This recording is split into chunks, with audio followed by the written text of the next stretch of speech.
Hello guys, welcome back again. Kali ini kita akan bercerita tentang cerita raksasa dari Gunung Awu atau Ansuang Bakeng. Namun sebelumnya mari kita lihat dulu gambar dari Gunung Awu ini. Jadi ini adalah keadaan Gunung Awu yang saya dapatkan dari beberapa teman saya yang rela memberikan fotonya waktu mereka mendaki Gunung Awu pada tahun 2021. Ini adalah kondisi terkini pada tahun 2021 di mana mulut kawah Gunung Awu ini sudah kering dan mengeluarkan asap-asap belerang. Sementara ini adalah gambar Gunung Awu sebelum dia meletus pada tahun 1966. Jadi letusan pada tahun 1966 itu tercatat sebagai letusan yang paling dahsyat. Jadi dalam catatan sejarah bahwa Gunung Awu ini berapa kali meletus, tapi yang terakhir itu pada tahun 1966. Kita lihat ini adalah fotonya yang saya dapat dari Troven Museum di Belanda.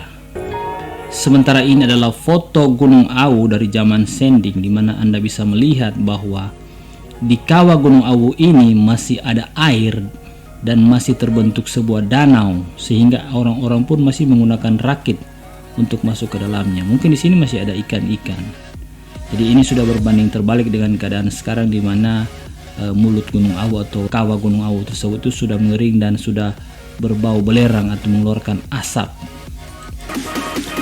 Jadi beberapa tahun yang lalu Gunung Awu ini mau meletus tapi tidak jadi.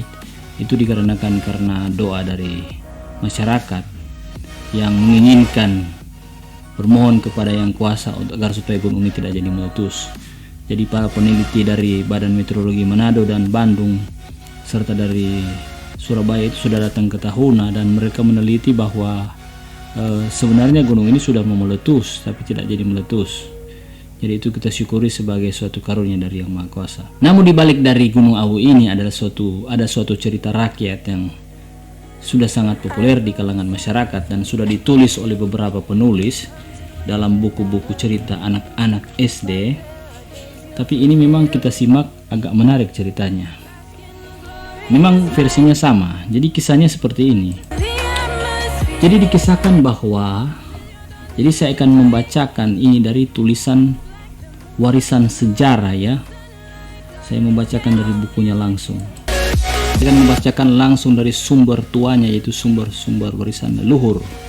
Di dalam buku saya ini juga terdapat beberapa silsilah dan tulisan zaman dulu. Jadi kalau saya mengambil sumber dari Google itu hanya sekedar membandingkan apakah sumber yang saya punya itu pun itu sama atau memiliki kemiripan unsur cerita dengan sumber-sumber yang lain. Memang terdapat beberapa kemiripan walaupun jalan ceritanya berbeda. Ini membuktikan bahwa cerita kita ini atau sejarah di Kabupaten Kepulauan Sangihe ini tidak dikarang-karang. Memang memiliki, membandingkan dengan referensi yang lain itu memiliki kemiripan. Dan seperti itulah kisahnya bahwa waktu dahulu di pedalaman Meti, wilayah desa Akembawi, sekarang bermukimlah 3 orang bersaudara. Yang tua bernama Manggaya, adiknya Panggelawang, sedangkan yang paling bungsu yaitu perempuan bernama Nanging Buraing. Sehari-hari Manggaya dan Panggelawang keluar rumah mencari rezeki, sedangkan saudara mereka yang perempuan yang paling adik itu menunggu di rumah sambil bertenun kain kofo, pakaian mereka bertiga. Jadi sekali peristiwa Manggaya dan Panggelawang tidak ada di rumah. Nanging Buraing adalah yang paling bungsu, ini seorang wanita ini disergap oleh raksasa atau Ansuang. Jadi kalau zaman dulu itu kan ada Ansuang di wilayah Sangihe ini. Ada di Siau yang disebut dengan Yonding, ada di Dago disebut dengan Ansuang Kila, di tempat yang lain disebut dengan Pepanggo, dan di Gunung Awu disebut dengan Ansuang Bakeng. Kalau beberapa waktu yang kesempatan yang lalu saya sempat membawa beberapa peneliti ke wilayah Pintaring untuk melakukan penelitian terhadap fosil tulang yang dipercaya oleh masyarakat sebagai tulang-tulang Ansuang. Namun oleh peneliti tersebut mereka menyatakan bahwa tulang-tulang tersebut adalah tulang stegodon atau gajah purba. Namun setelah mereka membawa itu untuk diteliti di Australia untuk menemukan carbon dating, mereka tidak menemukan ciri khas yang berhubungan dengan stegodon tersebut. Jadi dengan kata lain, mereka pun tidak bisa memastikan bahwa tulang itu adalah tulang gajah purba, stegodon. Memang juga mereka agak susah mempercayai bahwa ini adalah raksasa, padahal di dalam kisah-kisah Alkitabiah pun disebutkan ada keturunan-keturunan raksasa. Menyambung dari cerita yang tadi bahwa Nanging Buraeng disergap oleh raksasa atau Ansuang Bakeng, lalu dilarikan masuk ke hutan. Sementara Nanging Buraeng belum diturunkan dari rumah, artinya sementara mereka baru rencana menculik dia, ia sempat menjangkau ujung benang kofo yang sudah ia sambung teratur rapi. Jadi dengan kata lain, dia mau menggapai ujung benang kofo ini supaya di saat raksasa tersebut membawa dia, maka dia dapat memberikan tanda kepada saudaranya yaitu Manggaya dan Panggelawang untuk dapat menemukan dia nanti suatu saat. Sehingga di mana ia dibawa, benang kofo tersebut ada pula, jadi dia memberikan tanda. Jadi seperti seorang pramuka yang meninggalkan tanda jejak-jejak.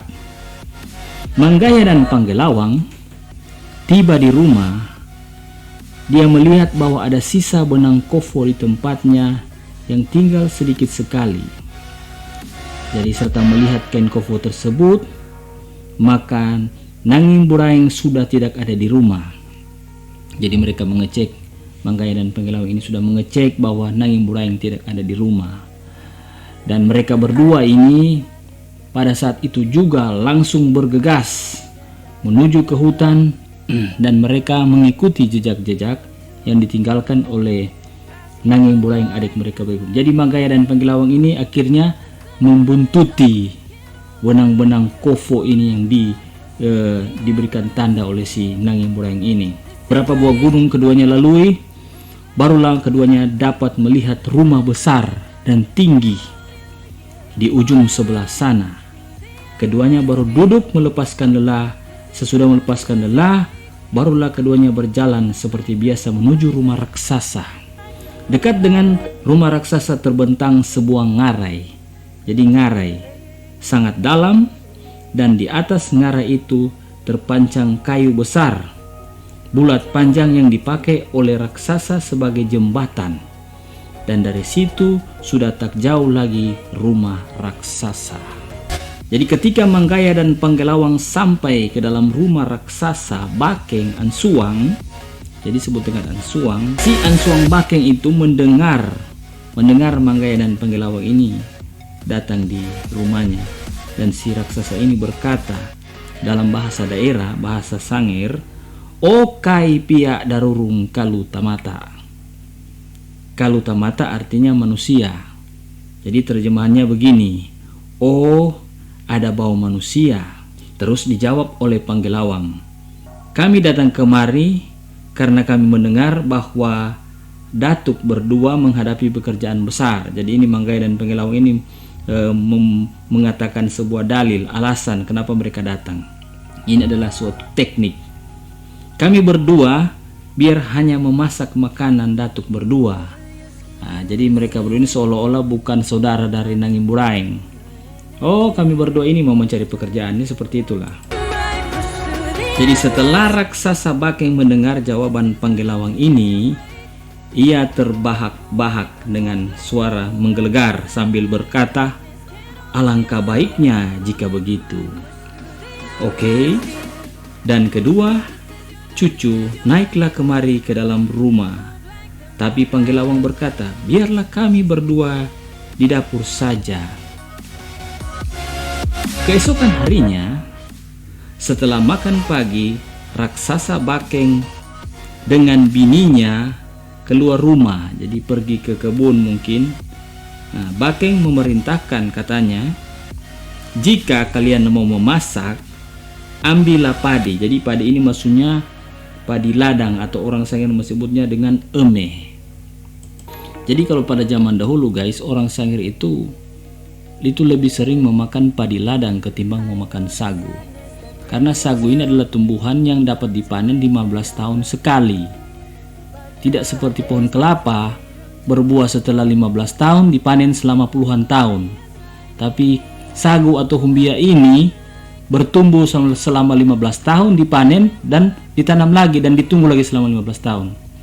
Sehingga orang zaman dulu, orang Sangihe itu lebih mengandalkan eme atau padi ladang. Sedangkan zaman sekarang ini orang Sangihe itu lebih cenderung mengandalkan membeli beras dari Jawa atau Manado, karena sudah mengandalkan cengki, koprah dijual dan membeli beras.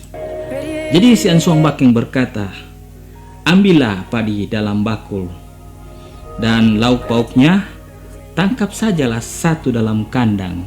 Jadi maksudnya ini di dalam kandang ini bukan binatang tapi orang. Jadi mereka berdua ini makanannya itu lauk pauknya manusia. Jadi mereka menangkap manusia-manusia lokal, digunduli, ditelanjangi dan ditaruh dalam kandang untuk dimakan. Ambillah yang paling gemuk. Maka sahut keduanya, baiklah, baiklah Bung Raksasa. Setelah Raksasa Bakeng dan bininya pergi, dengan segera Manggaya dan Panggelawa menumbuk padi. Setelah selesai ditumbuk, Panggelawang pergi ke kandang pagar manusia itu yang telah disergap oleh raksasa. Sangat merasa kasihan dia melihat Nanging Buraing saudaranya, kepalanya telah dibotak oleh raksasa ini karena persediaan untuk dimakan, dan dalam keadaan bugil pula, artinya telanjang. Dengan cepat Panggelawang mengeluarkan ketopong kain kofo dari kepalanya, dilemparkan ke dalam kandang tersebut agar supaya Nanging Buraing dapat menutupi badannya yang telanjang waktu itu. Lalu Panggelawang mengobrak-abrik pagar manusia itu. Disuruhnya lari semua menunggu keduanya di seberang jembatan di atas ngarai yang dalam itu. Jadi jika Anda mendaki Gunung Awu, Anda dapat melihat ada orang-orang anak-anak Mapala itu menyebut dengan Palangian Suang. Jadi tempat situ adalah ngarai-ngarai yang sangat dalam. Setelah itu Panggelawa dan Manggaya naik ke tempat anak perempuan raksasa. Jadi raksasa ini ceritanya memiliki anak perempuan yang bernama Batairo, dan diambillah anak raksasa itu. Jadi alih-alih mengambil manusia-manusia yang telah dimasukkan ke dalam kerangkeng itu, mereka berdua mengambil anak dari raksasa ini, yaitu si Batairo, dan dijadikan lauk pauk. Jadi Manggaya dan Panggelawa ini ceritanya memotong leher Batairo. Sesudah itu disembeli kepalanya, ditinggalkan rambutnya diuraikan di luar jendera, sambil Panggelawang membujuk Kutu. Jadi di dalam cerita ini ada Kutu Batairo atau Kutu anak raksasa ini. Katanya, jika dipanggil Batairo, engkau menjawab ya, maka dijawab oleh Kutu ya. Ya seperti itulah ceritanya. Setelah ini rampung, tubuh Batairo baru diturunkan di penggal, langsung ditaruh dalam kuali besar yang telah dipersiapkan di atas tungku. Yang memasak Manggaya, sedang Panggelawang dengan tangkas lari membawa kapak menuju jembatan. Ia turun di sebatang pohon yang condong yang tak terlalu besar, di mana dahannya sampai ke tengah-tengah ngarai. Dilakukannya ceritanya ini, Panggaya ini menciptakan jebak di jembatan tersebut. Jadi dia memotong beberapa dahan kayu agar supaya jika si raksasa muncul, mereka berdua dapat melihat tanda. Dan juga dia memotong sebagian tiang dari penyangga jembatan ini agar supaya jika raksasa dan bininya ini lari mengejar mereka, mereka berdua akan terjerumus ke dalam ngarai tersebut. Nah ceritanya setelah mereka berdua ini memasak, yaitu menyembeli anak si raksasa ini, si Batairo itu, jari-jari tangan Batairo tidak dibuang. Lepas tengah hari, kedengaranlah suara kayu yang roboh itu, tanda bahwa raksasa telah datang. Serta sampai di rumah, Bakeng terus bertanya, katanya, sudah dimasak makanan? Hai cucu-cucuku? Dijawab oleh keduanya, sudah Datuk.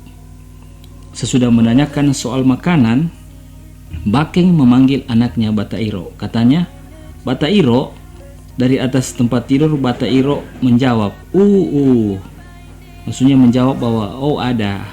Dan Bakeng dari pekarangannya melihat rambut Batairo dikeluarkan dari jendela dan disangkanya Batairo dari turun mandi lalu bersantai ria.